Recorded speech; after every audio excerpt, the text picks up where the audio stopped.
Good afternoon, I'm Jen Parker, the Deputy Director of Defence here at ASPI, and I'm here with David Uren, one of the co-authors of the ASPI Defence Budget Brief for 23-24. Afternoon, David. Afternoon.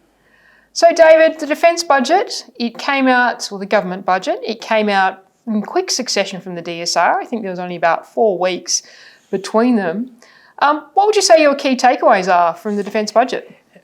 Well, the amount of funding that's being provided is barely changed, and huge new demands are being placed upon defence. So I think defence is going to have a very difficult time over the next 1 year, but likely over the next 4 years as it tries to fit ever greater demands upon it in what is essentially a shrinking budget envelope. It's really interesting. So the ASPI budget brief this year is called The Big Squeeze, and it really goes to that point about this shrinking budget envelope. You know, the DSR talked about the fact that since the Defence White Paper 16, where the current funding line was agreed, there's been a number of things squeezed into the defence budget. So $32 billion for GWEO, about $9 billion for Red Spice, AUKUS submarines, and then the $19 billion for the DSR. And then probably future funding once Defence understands exactly what the DSR means for the force structure. Have there been other things that have impacted the defence budget beyond just those things being squeezed into it? Well, I think inflation has had a major effect. So that has reduced the purchasing power of the defence dollar. Last year when they did the budget, the inflation was rising a little bit, but they expected inflation of about 3%, a little bit over. Now looks like it's 6%, maybe 6% a little bit over. So that's a big impact on the defence budget. But I think the really big thing that has struck us as we go through the defence funding is that by the time you strip out things like compensation for a lower value of the Australian dollar, that really defence funding it's actually less over the next 3 years than was provided in the budget in March 2022, despite having the nuclear submarine in the budget for the first time and the initial recommendations of the DSR. It's a really interesting point, isn't it? When we were going through this analysis, and you kind of flagged on the fact that over the next 3 years, the defence budget in real terms has less money. It seems at odds a little bit with the DSR, which talks about the need to accelerate due to our strategic circumstances. Do we see a forecast where the defence budget will start to increase? Yeah, so Defence have put aside, or the government has put aside about a little over 30 billion, 30.5 billion from 2027-28 out 6 years to 2032-33. So over that period, there's real new funding being provided to defence. But that's 2027-28. It's quite a long way away. It's 1, possibly 2 elections away. And there's an awful lot to be managed within the defence budget in that time. The forward estimate period includes the beginnings of the nuclear submarines. There's about, I think, around $9 billion on the nuclear submarine program over the forward estimate period, and that obviously is going to accelerate towards the end of that period. The longer it goes, the bigger it gets. And then there are all these huge new demands that are being placed on it. One that struck me was it's a cross-department commitment that the federal government has made about Pacific Island engagement, and Defence has got an important part to play in that. And there's something like $900 million defence dollars to go into that area, but there's no additional funding from the budget for that. It's just meant to come off the resources elsewhere. Really, departments don't have, even a big department like Defence, they don't have little hollow logs that you can just shake and out comes $1 billion or two. Very hard decisions are going to have to be made to realise the funds needed for many of these new priorities, and they're going to have to come from old priorities, and that's a whole reshaping of the defence strategic program, shifting something as big as the Defence Department, shifting its priorities, that's not something you can do without incurring costs. Yeah, so it seems to me that it's the big squeeze over the next 3 years, and it's a real challenge. A challenge, one, because of the additional things that are being included, the DSR, AUKUS, the $19 billion that the DSR mentioned that would be cost neutral over the forward estimates. There's the impact of inflation, which we know hits defence probably a little bit harder than general CPI because of the things they invest in. And then there's the impact of the foreign exchange rate. So effectively, defence has less money in the next 3 years. Yeah, indeed. So since last year's budget, the Australian dollar has gone down from, well, I think in this year's budget it allowed for 67 cents. It's actually down to about 65 US cents. A year ago it was at 72 or 3 cents. So just that fall, that adds up to an impact of about $4 billion on the defence budget over the next 4 years. Now, Defence gets some compensation from the Department of Finance for those foreign exchange impacts, but it gets no compensation at all for the impact of inflation on defence costs.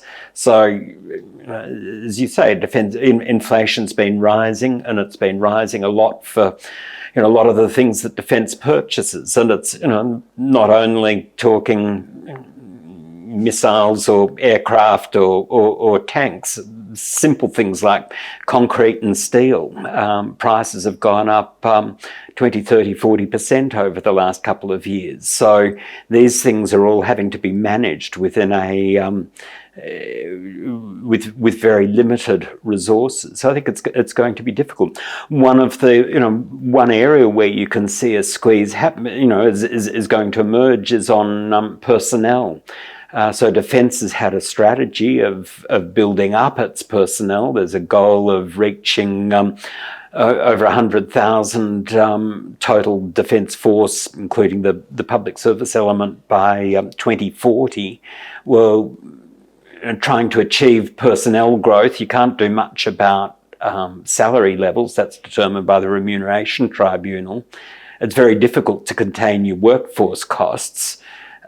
You don't want to start scrimping on your sustainment costs, because otherwise you wind up eroding the value of your essential equipment. So really the only place that you can look for savings is really on your capital acquisition program. I think that's what we're going to see. But since we've had really major commitments on capital acquisition programs having been made over the last half dozen years or so, switching and chopping can often bring attendant costs on that and inefficiencies. The Defence Portfolio Budget Statements actually tells us a little bit about workforce as well. It doesn't just talk about money. And it tells us where Defence thinks it will need to grow in the next 4 years, but it also tells us how Defence has performed. I found it really interesting that it said that Defence, despite the Defence workforce growth announcement last year and the intent to grow to over 100,000 by 2040, which I think there were some figures saying that's 30% growth on the current size of the ADF, has actually, the uniformed personnel in Defence, or the numbers of uniformed personnel in Defence, has actually retracted in the last 12 months, it looks like. And I think it's the Army has been particularly affected there. And really this is a consequence of an essentially overheated economy. This is why we have inflation. There's too much demand and not enough supply of all sorts of things, but amongst them labour. And you see it in the labour force numbers, where essentially we've got a record share of the Australian population now has a job, just about a record low share as unemployed. There are almost as many unfilled job vacancies as there are people unemployed, so it's hard for employers to get the staff they want. Defence is no exception. There's greater competition for labour, so I think Defence has seen the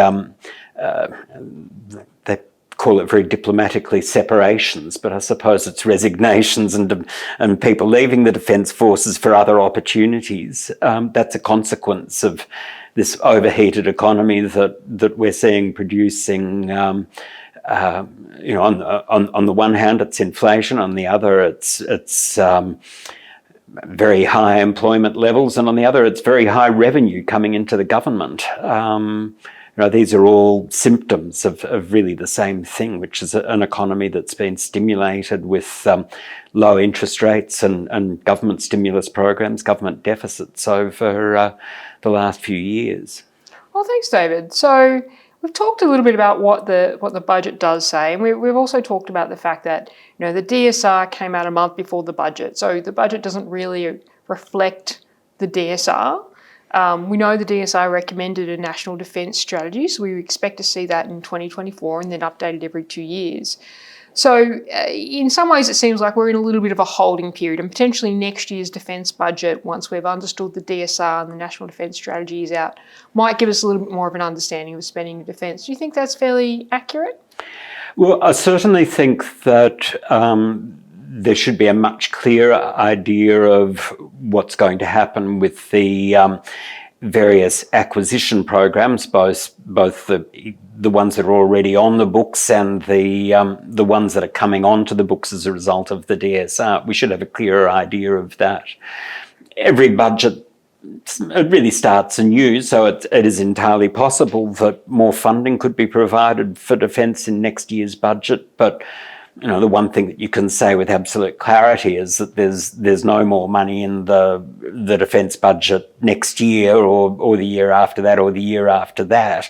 Neither in the stated budget lines nor, I understand, in the contingency fund. So it's not like they're sitting waiting on some big funding announcements that are yet to come.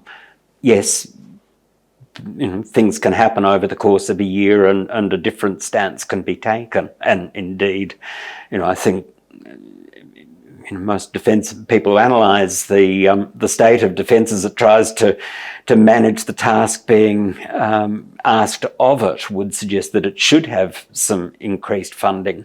Whether it does or not, it will be entirely a matter of the decisions of the government in 2024. Great. Well, thank you very much, David.